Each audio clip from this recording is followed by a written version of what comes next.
भाषण आगे कंटिन्यू करता हूँ। देखिए, जड़ जड़ जो है, आप जब तक जड़ पर नहीं जाएंगे, मेरा ये सवाल आपसे भी है कि आज तक अखबार में मैंने एक आर्टिकल इस पर नहीं देखा, एक भी आर्टिकल मैंने नहीं देखा। हाँ, हमारी बिल्कुल जिम्मेदारी है, लेकिन हाँ, माफी चाहूंगा मैं। और लेकिन जड़ की दिक्कत है, अगर किडनी और लंग्स में दिक्कत है तो फेयर एंड लवली से सही नहीं होगा।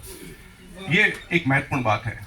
मैं संस्कृति, आज बड़ा महत्वपूर्ण शब्द था, बहुत कम बात हो पाई उस पर।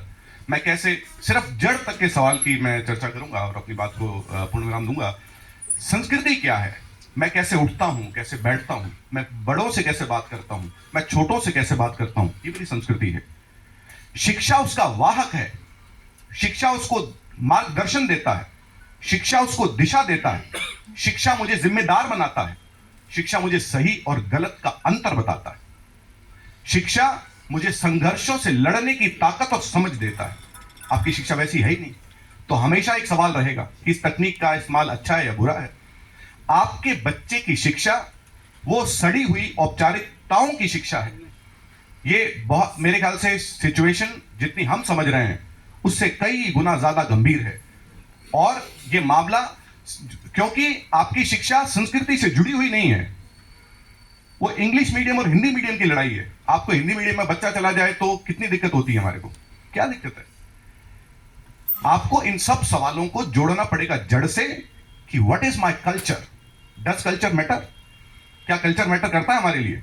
और अगर शिक्षा उसका वाहक नहीं है तो आपकी संस्कृतियां तो मिट जाएंगी। और फिर वो लाइन नहीं बोली जाएगी कि सब कुछ बात है कि हस्ती मिटती नहीं हमारी।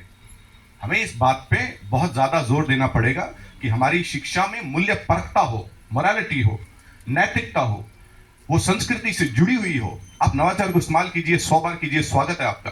अनलेस एंड अनटिल, अगर आपकी संस्कृति, ये दो शब्द बड़े महत्वपूर्ण थे कि संस्कृति और शिक्षा जो है वो आपस में बहुत ज्यादा कनेक्टेड है। आपके बच्चों का संस्कृति जो है, वो सांस्कृतिक विकास जो है, वो उनका सामाजिक विकास जो है। एक, मुझे अगर कभी पैसे की दिक्कत आती है, मुझे अगर किसी रुपए का इंतजाम करना हो तो मैं बिल्कुल बिखर जाता हूं। क्यों? कि मेरी शिक्षा ने मुझे वो सिखाया ही नहीं कि निजी जीवन में संघर्षों का क्या महत्व है, मुसीबतों का क्या महत्व है। और जो मोटिवेशन का आतंक है यूट्यूब और सोशल मीडिया पर, वो इतना खोखला है कि वो आपको मरने पर मजबूर कर देता है। वो मोटिवेशन उन लोगों द्वारा दिया जा रहा है जिन्होंने अपनी लाइफ में कभी संघर्षों का सामना नहीं किया। तो ओवरऑल एक ये जो हमारे तरफ माहौल है वो ऐसा है कि हमें जो जड़ है वहां तक जाना चाहिए और कोशिश है कि सब कुछ बेहतर हो। बहुत बहुत शुक्रिया।